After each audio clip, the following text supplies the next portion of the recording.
ternyata sekarang aku punya safety net gitu. I have a lot of things. Jadi kalau misalkan nanti suatu saat amit-amit nih Instagram hilang, endorsement gak ada lagi dan segala macam, aku udah punya safety net, aku udah punya skincare Nidi. I have so many things going on yang bisa aku jual. Jadi ya udah.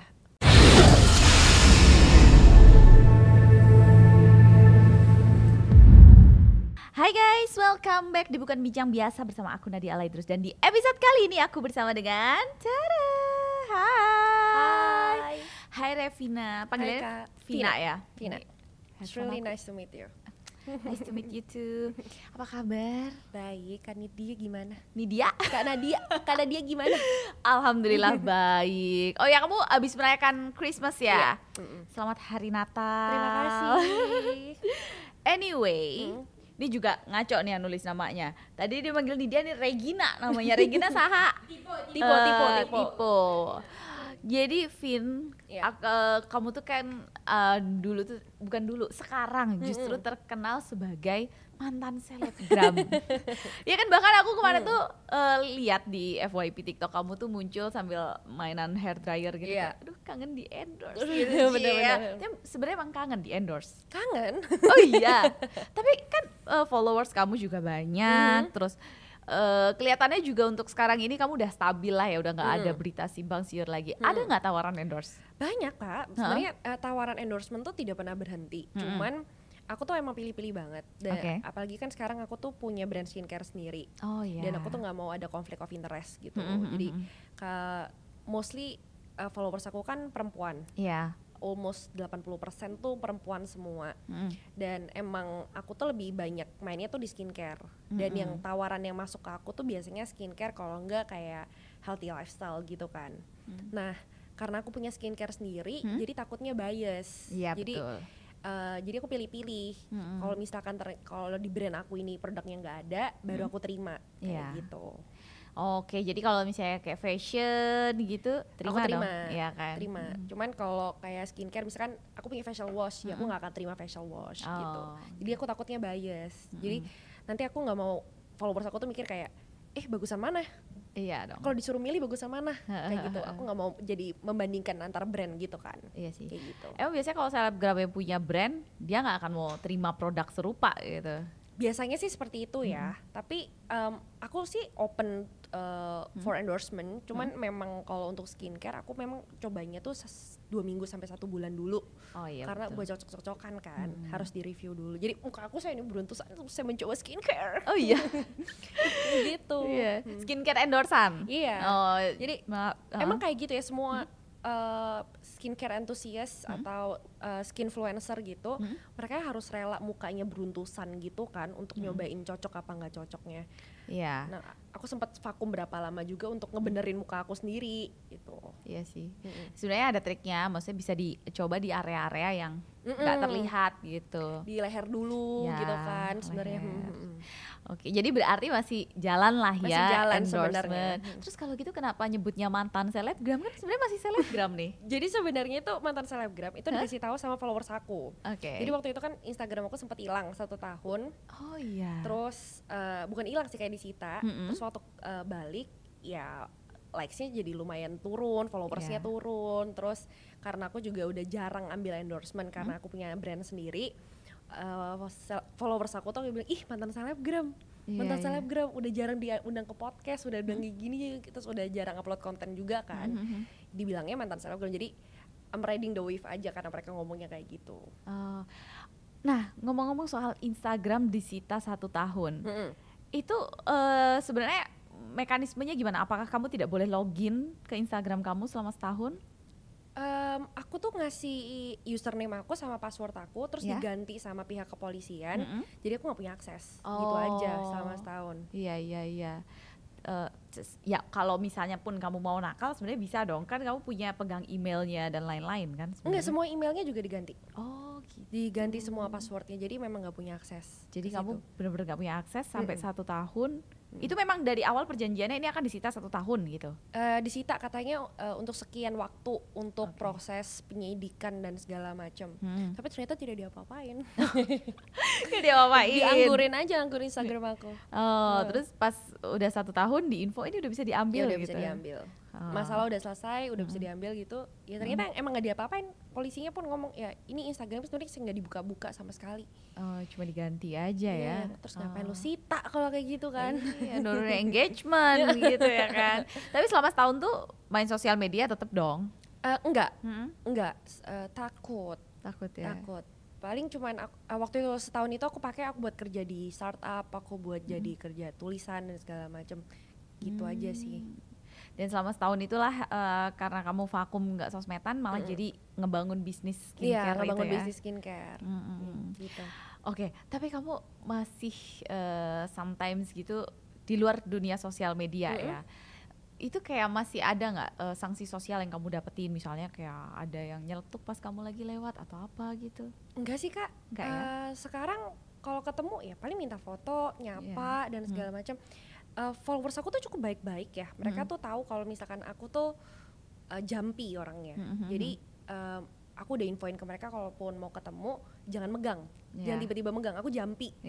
Jadi mereka paham banget, mereka nyapa dulu dari jauh kayak Karevina gitu. Soalnya beberapa kali ada yang langsung megang gitu kan, langsung nepok Karevina ya gitu, terus aku kaget, yang beneran sampai panik gitu. Jadi followers aku cukup sopan sih, sangat-sangat sopan sih gitu.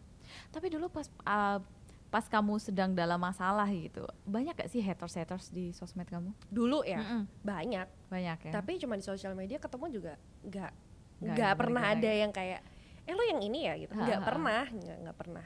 Semuanya di sosial media, and I think it's fine. Kayak if you have so much time on your social media, you do not know what to do, you will hate someone else. Iya sih benar. Udah gitu kadang mereka pakainya fake akun lagi ya.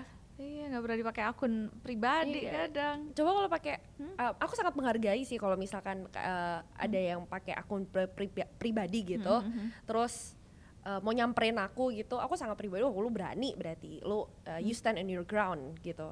Jadi aku menghargai kalau misalkan ada haters yang mau ketemu aku untuk, ya udah lu ngatain gue depan muka deh. Iya, gitu. Jangan di sosmed lah ya. Buktiin kalau lu seberani itu gitu. Oke. Nah, tapi kamu mengalami masa transisi yang kayak apa ya? Yang kayak sempet ngedown banget gak sih di masa ya mungkin tadinya gitu kamu famous, kamu pegang sosial media, terus abis itu ke masa sekarang ini? Of course masa transisi itu masa-masa paling susah ya Kak. Dari aku yang punya Instagram, income aku stabil banget. Terus tiba-tiba aku nggak punya Instagram, kekuatan aku waktu itu di Instagram banget kan. Terus akhirnya dengan tabungan aku waktu itu sempat terkuras buat ini itu dan segala macam. Tapi I know that I don't want to stop there gitu. Jadi aku sama teman aku akhirnya bikin skincare, bisnis skincare namanya Nidi. Terus kita mulai dari awal, and it was fine. Sekarang aku nggak terima endorsement pun, I'm doing fine. I'm doing fine. Everything is just so good. Gitu. Dan maksudnya sekarang pendapatan kamu dari skincare juga udah sangat memenuhi ya? Iya, jadi dulu aku berpegangnya kayak semua influencer gitu ya, rata-rata influencer yang nggak punya bisnis, mereka berpegangnya dari endorsement doang. Dulu aku juga kayak gitu, bodohnya aku gitu. Ternyata sekarang aku punya safety net gitu. I have a lot of things. Jadi kalau misalkan nanti suatu saat amit-amit nih Instagram hilang, endorsement gak ada lagi dan segala macam, aku udah punya safety net, aku udah punya skincare Nidi. I have so many things going on yang bisa aku jual. Jadi ya udah. Oke. Tapi kalau boleh cerita, kapan sih memang masa terendahnya kamu gitu, masa terpuruknya kamu? I think itu 2020 ke 2021 deh. Jadi aku create Instagram tuh 2017. Kakak tahu sendiri ya, nyari followers, nyari engagement, ngebangun reputasi, keterima itu tuh susahnya minta ampun. And then suddenly it's taken away from me gitu. Terus duit yang aku kumpulin untuk mimpi aku harusnya bisa di tahun sekarang tiba-tiba hilang. Jadi aku harus mulai dari nol lagi. Itu susah banget. Terus mulai bisnis dari awal kayaknya nggak ada yang gampang kan. Jadi ya emang susah. Itu aku nggak ngerti aku mau ngapain. Jadi aku kerja di startup. Jadi 24/7 aku kerja terus tuh untuk ngembaliin uang yang hilang itu. Kan mau nggak mau waktu itu income aku udah nggak ada lagi kan. Jadi ya I have to work my ass off untuk dapetin uang lagi, untuk ngidupin diri aku sendiri. Terus sisa-sisa tabungan aku, emergency fund itu kepake terus kan. Tapi akhirnya bikin ini dengan sisa-sisa tabungan yang ada. Gitu. Berarti kamu sempet maksudnya kerja sama orang gitu? Aku sempat kerja di startup gitu-gitulah. Maksudnya jadi karyawan gitu berarti jadi ya? Karyawan. Wow, dari yang tadi ya selebgram gitu ya. And it was fun. Kayak ternyata kerja sama professional company gitu menyenangkan sekali, yang biasanya aku sendiri sama manajer aku, terus akhirnya aku punya job desk, aku punya KPI. I think it's really fun, it's really beautiful experience. Karena kan ya maksudnya ada beberapa mungkin selebgram gitu ya yang maksudnya sempet ngalamin kesandung gitu ya. Menurut aku ya itulah hidup, kadang kita nggak tahu ada batu, ada kerikil atau ada apa di depan mata kita gitu kan, yang kemudian membuat kehidupannya itu berubah gitu. Dan makanya aku apa ya, mungkin aku pengen tahu gitu gimana kamu tuh bisa ngelewatin itu gitu. Apa ya Kak, aku juga nggak ngerti sih. Aku juga nggak tahu kenapa aku bisa sampai di sini sih. Soalnya aku ngerasa banyak banget orang yang one hit wonder ya, yang satu kali viral, endorsannya banyak, semua followers banyak, terus tiba-tiba nggak ada namanya lagi gitu. Tapi for me to be here, aku dari 2017 sampai sekarang masih ada, I'm trying to be relevant. I think it's really hard, and I don't know what's keeping me this strong gitu. Mungkin karena kamu juga orangnya kayak cheerful gitu, iya nggak sih, bener nggak? Cheerful, dan kayaknya aku punya yang orang lain nggak punya, selebgram yang lain nggak punya gitu. Misalkan kayak Tasya Farasya nggak akan keganti gitu. Tasya Farasya adalah Tasya Farasya gitu. Terus Jovi Adiguna nggak akan, cuma ada satu Jovi Adiguna gitu. Dan menurut aku cuma ada satu Revina Vete. Kayak yang lain bisa bikin konten yang serupa, tapi you will never be me gitu. Iya sih. Jadi I think that's keep me going. Nice lah, karena maksudnya apa yang kamu lewati kemarin tuh pasti nggak mudah banget, apalagi itu di tengah pandemi kan. Di tengah pandemi semuanya lagi nggak butuh karyawan, segala macam.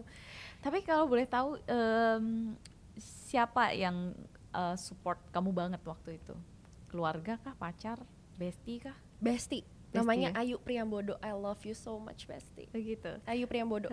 Aku nggak tahu kalau misalkan nggak ada Ayu, aku jadi kayak gimana sekarang, karena she's definitely my strength.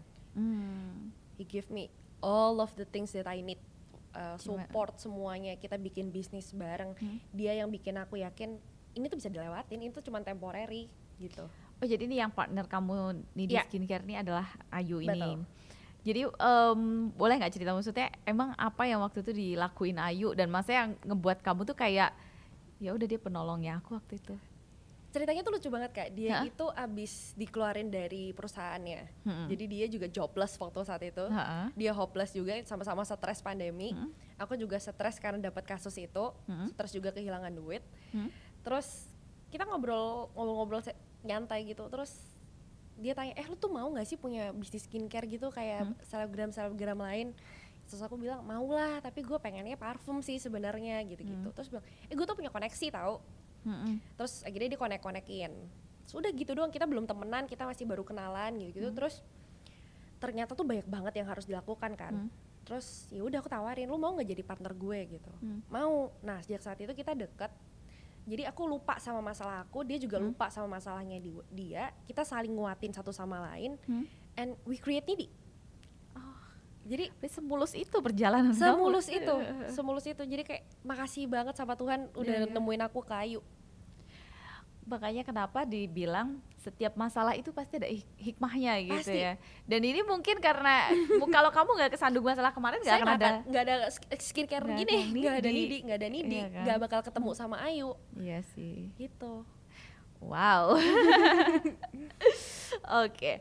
Nah ini aku juga ada pertanyaan, dan mungkin ini memang yang aku lihat dari diri kamu yang kemarin. Kamu tuh sangat pro terhadap feminisme, bener gak? Aku nggak suka ngelabelin diri aku pro feminis dan segala macam apa gitu sih ya Kak ya. Menurut aku semua orang yang percaya bahwa perempuan dan laki-laki itu setara secara hak, itu udah feminis. That's it. Iya sih. Gitu. Apakah aku setuju bahwa perempuan nggak bisa angkat galon, perempuan tidak akan bisa seperti ini, perempuan tidak akan bisa ini? Ya ada secara fisik, secara biologi, ya pasti perempuan ada kalahnya sama laki-laki. Betul.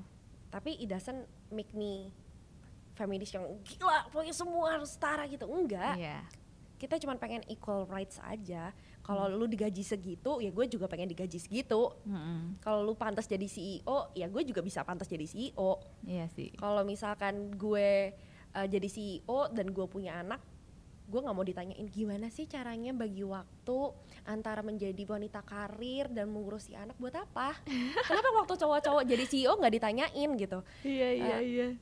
Gimana sih cara bagi waktu menjadi ayah, jadi suami dan menjadi CEO di waktu yang bersamaan? Tapi perempuan dapat pertanyaan itu kan? Iya lagi. Why? Gak tahu. Why? We can do it. Whatever men can do, we can do it. Iya. I think that's sih. Iya sih, aku bener juga lagi. Aku tuh setiap kali ketemu orang, gimana sih cara membagi waktu mengurus anak dan pekerjaan? Kayaknya nggak ribet karena ada babysitter gitu kan. Bisa kan? Kayak tapi kenapa bapaknya kerja juga. Bapaknya juga ngurusin anak, tapi nggak ditanyain kan? Nggak ditanyain, kayak perempuan yang ditanyain. Kesannya kayak, ih kok bisa sih membagi waktu antara karir dan anak, masak. Gak pernah masak padahal. Paling males masak ya kan. Iya sih ya, jadi maksudnya kamu bukan yang pro yang gimana banget ya, cuman sebatas itu aja gitu ya. I think women deserve equal rights gitu aja sih. Iya sih. Nah kalau menurut kamu tapi di Indonesia sendiri gimana soal hal itu, soal penyetaraan perempuan dan laki-laki? Oh masih kurang sekali. Gitu ya. Masih kurang banget kok Kak. Iya. Tapi akhir-akhir ini kayak perempuan harus dapat jatah di politik kayak gitu-gitu, kita udah mulai ke arah sana. Tapi kalau misalkan ada masalah pelecehan seksual, ada masalah apa namanya, pasti backfire-nya ke perempuan kan. Iya betul. Kayak misalkan ada revenge porn, pasti ceweknya yang dibilangin ya salah sendiri ceweknya mau ngewe padahal belum nikah, padahal cowoknya yang nyebarin gitu. Betul. Jadi cowoknya nggak pernah jadi villain, tapi ceweknya selalu jadi villain gitu. I hate it so much. Iya, selalu padahal yang kesebar dua-duanya tapi yang jadi korban. Iya, selalu ceweknya. Ya salah sendiri ceweknya kenapa mau gini segala macam. Dan semua backfire ke ceweknya. Terus nanti kalau misalkan ceweknya ini yang revenge porn punya pacar, kasihan banget ya, pacarnya harus menanggung beban ini dan segala macam. Kayak apa sih? Jahat. Iya jahat banget. Itu kan pasti ya kita tahu lah, kemarin sempat ada yang viral gitu dan aku ngeliat section komennya kayak semuanya ke ceweknya, semuanya nyalahin ceweknya. Kenapa nggak nyalahin yang nyebarin? Kenapa nggak nyalahin orang yang merekam? Itu perempuan tidak sadar loh. Gitu. Kita masih jauh lah kalau di sana, masih jauh. Ya itulah guys. Kadang ya itu tanpa kita sadari sampai ada film ya kan, maksudnya selalu perempuan yang jadi korban. Ya begitulah. Oke, nah aku juga pernah lihat nih di TikTokmu ya, kamu tuh pernah dipukulin sama seseorang. Nah itu boleh gak cerita itu sama siapa dan kok sampai seperti itu gitu? Sama mama. Sama ibu? Iya. Ibu kandung? Ibu kandung. Oh kok bisa? Wah nggak tahu ya Kak kalau kok bisa gini. Silakan ditanyakan ke beliau. No, I mean maksudnya triggernya apa gitu? My mom was an abusive mom gitu aja, abusive mom yang I don't know what's going on with her, tapi ya memang dia tipe yang memukul, memaki dan segala macam kayak gitu. Ya mungkin cara mendidiknya salah kali ya, gitu. Dan tipe-tipe apa sih yang manipulatif gitulah. Gue kayak gini tuh biar mental lu kuat. Iya. Kayak anak-anak diospekin gitu, terus dipeloncoin terus kayak gini biar mental kamu kuat, biar kamu solid kayak gitu, tipe-tipe kayak gitulah. Kamu berapa bersaudara? 3. Apakah berlaku sama ke yang lain juga? Enggak, beda-beda treatmentnya. Kalau adik aku neglect aja, dia neglect karena udah dia mama sama papa udah cerai waktu adik aku masih umur kecil banget, jadi it doesn't really matter for her gitu. Terus yang satunya lagi? Yang satunya lagi tuh cuman beda setahun sama aku, dipukulin juga, cuman kayaknya nggak separah aku, soalnya dia kan deket banget sama mama waktu itu. Gitu. Kamu yang pertama? Aku yang kedua. Kamu yang kedua. Oh. Biasalah middle child kan. Iya. Iya sebenarnya ya nggak seharusnya juga mendapatkan treatment kayak gitu. Tidak harus. Tidak ada yang pantas mendapatkan treatment seperti itu. Itu dari kecil. Nah yang terakhir kamu dipukulin itu kapan? Terakhir dipukulin kapan ya? Kayaknya setelah mama sama papa akhirnya memutuskan untuk cerai, torture aku udah berhenti gitu. Jadi aku bersyukur banget waktu itu papa sama mama memutuskan untuk bercerai. Karena akhirnya tidak ada lagi penyiksaan. Mungkin ada nggak ada pengaruhnya nggak menurut kamu antara kenapa dia mukulin kamu dan adik berarti kakak yang beda setahun itu, dengan maksudnya pada saat itu mungkin masih punya masalah sama papa gitu? I think tuh banyak banget ya Kak. Jadi kayak mama sama papa punya masalahnya masing-masing. Papa tuh tipe yang mendem kan. Jadi kayak dia nggak mau ngomongin tentang itulah kayak gitu.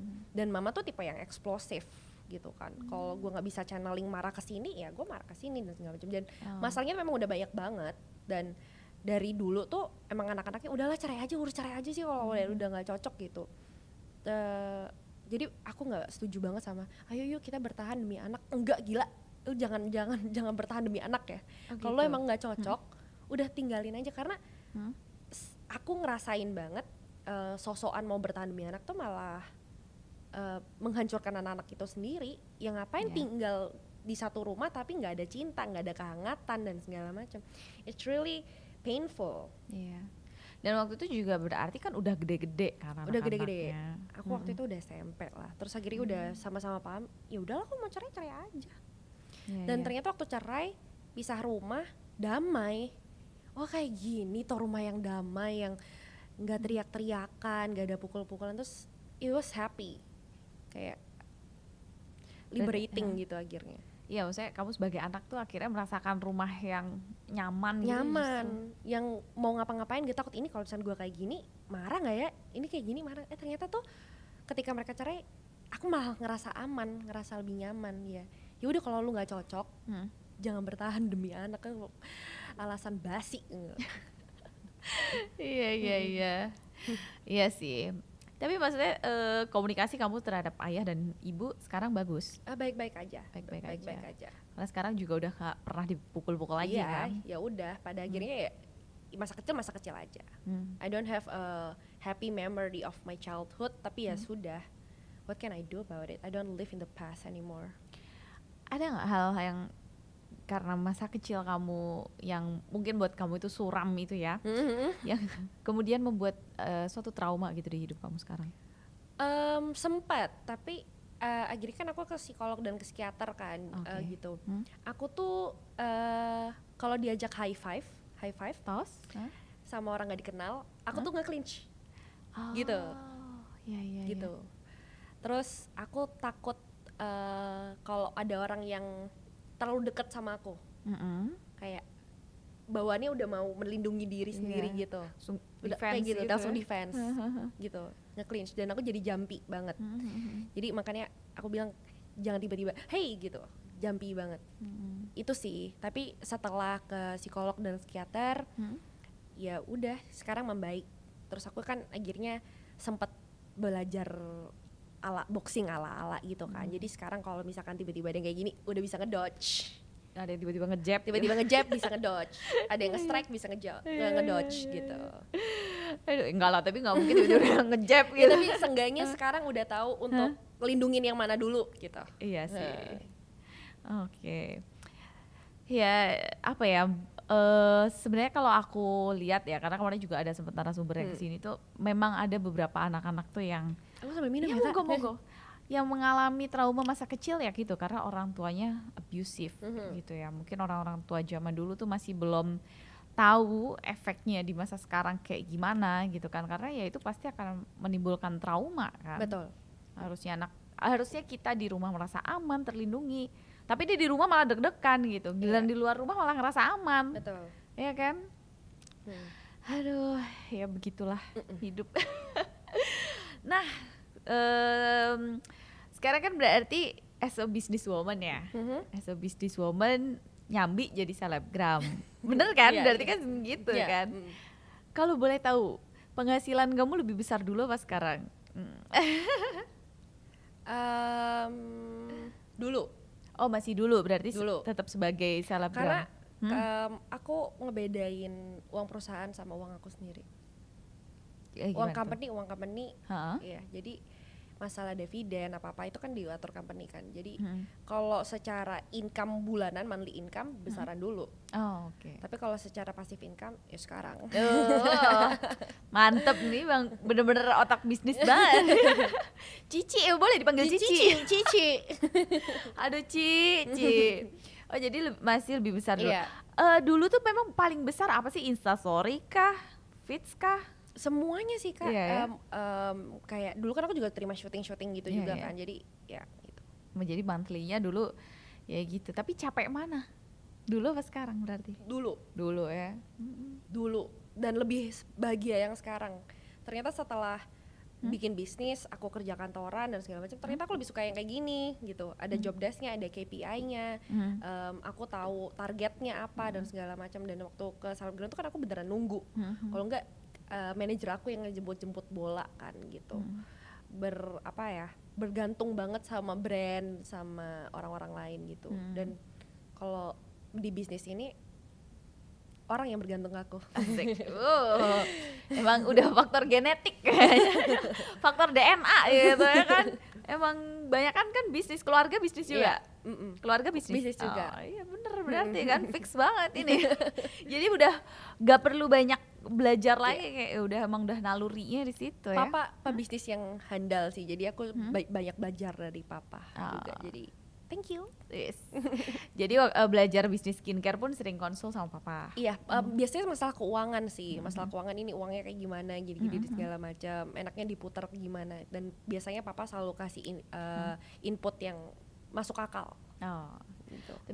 Berarti di skincare ini udah berjalan dari 2021. Ya. Udah 2 tahun ya. Sama bestie kamu terus si Ayu. Nice lah, sukses terus nih mudah-mudahan di skincare. Ada nggak rencana mau bisnis yang lain selain kan si skincare udah running nih gitu? Sementara sih Nidi dulu ya, karena Nidi kan skincare and perfume. And di 2024 itu aku sama Ayu kita punya banyak banget target mau launching beberapa produk, and it's gonna be so tough and packed. Jadi itu dulu deh. Capek. Kenapa namanya Nidi? Nidi itu bahasa Bengali yang artinya kaya raya. Wow. Bengali itu mana ya? India. Oh India. Gitu.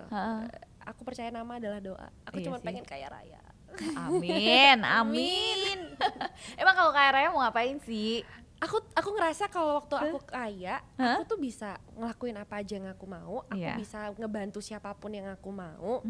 Terus kalaupun aku mau senang-senang sama teman aku yang kerja, bisa gue ganti, gue ganti gaji lu, tapi lu senang-senang sama gue gitu. Bisa ngebagian orang-orang di sekitar aku gitu. Iya sih. Easily. Tuh enak berarti jadi temennya dia. Ntar kalau dia kaya raya kita kecipratan. Amin. Sementara cuman Ayu sama Arko dulu. Arko teh? Arko juga bestie aku. Oh bestie kamu. Tapi kita gak punya bisnis bareng. Oh iya. Tapi udah ada target untuk bahagiain Arko itu ya? Udah ada. Dia baik banget. Oke deh. Anyway Vin, ada gak sih pesan gitu mungkin ya untuk orang-orang yang dulu itu menghina kamu gitu pas tahun 2020? Apa itu? Udah di mana lo sekarang? Asik. Udah di mana sekarang? Gue udah di sini loh gitu. Iya sih. Ada lagi? Nggak ada, udah gitu aja ya. Tuh guys, makanya kalian tuh jangan pernah ya menghina gitu ya, atau meremehkan seseorang karena kita nggak tahu 2 tahun, 3 tahun, 5 tahun, 10 tahun lagi dia jadi apa. Gitu ya kan. Betul. Apalagi kalau seseorang itu ya kadang saat kita terjatuh itu justru yang membangun diri kita akhirnya come back stronger. Betul sekali. Oke deh kalau gitu Vin, thank you so much atas ceritanya hari ini. Bener-bener ya sangat menginspirasi lah buat orang-orang, karena lagi-lagi kadang kita tuh nggak tahu hidup itu setelah ini ada apa. Ada ya tadi aku bilang ada kerikil kah, ada batu besar, ada badai kah.